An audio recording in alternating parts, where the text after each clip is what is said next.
கள்ளக்குறிச்சி மாவட்டம் சங்கராபுரம் அருகே தந்தையின் இறுதி சடங்கிற்கு பணம் இல்லாமல் தவித்த பிள்ளைகளுக்கு பூட்டை கிராம மக்கள் ஒன்றிணைந்து உதவினர். சங்கராபுரம் அருகே உள்ள பூட்டை கிராமத்தை சேர்ந்தவர்கள் கமலக்கண்ணன், வசந்தி தம்பதி. இவர்களுக்கு லாவண்யா, ரீனா, ரிஷிகா, அபினேஷ் என 4 பிள்ளைகள் உள்ளனர். கமலக்கண்ணனின் மனைவி வசந்தி 7 ஆண்டுகளுக்கு முன்னர் உடல்நலக்குறைவால் உயிரிழந்தார். இந்நிலையில் கமலக்கண்ணன் அதே கிராமத்தில் கூலி வேலைக்கு சென்று தனது பிள்ளைகளை வளர்த்து வந்தார். சிறுநீரக பாதிப்பு ஏற்பட்டு கள்ளக்குறிச்சி அரசு மருத்துவமனையில் சிகிச்சை பெற்று வந்த கமலக்கண்ணன் தற்போது உயிரிழந்தார். பெற்றோரை இழந்து தவித்த பிள்ளைகளுக்கு கிராம மக்கள் அனைவரும் ஒன்றிணைந்து உதவினர். வீடு வீடாக சென்று பணம் வசூலித்து கமலக்கண்ணன் இறுதி சடங்கை நல்ல முறையில் நடத்தி முடித்தனர். எங்கள் அம்மா 7 வருஷத்துக்கு முன்னாடி இறந்துட்டாங்க. அப்பா உடம்பு சரியில்லாமல் ரொம்ப இருந்தாங்க. எங்களுக்கு யாரும் இல்லை. அக்கா ஒன்று, நான் 2வது, பாப்பா ஒன்று, தம்பி ஒன்று. நாங்கள் கஷ்டத்தில் இருக்கோம். எங்களுக்கு எந்த உதவி பண்ணுங்க.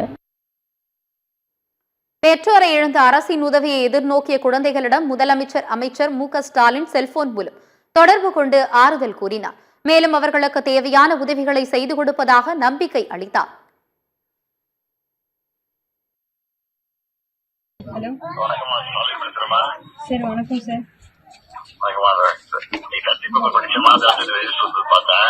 ஓகே சார், ரொம்ப நன்றி சார்.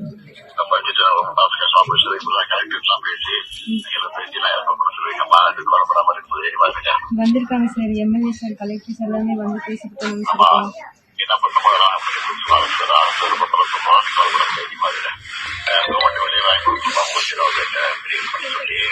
சரி சார்.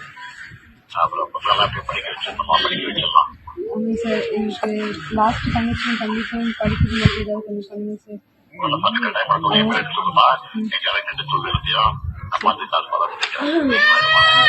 கவர்மெண்ட் ஜாப் மட்டும் கொஞ்சம் பர்மனெண்ட்டாக கொஞ்சம் ரெடி பண்ணி தரணும் சார்.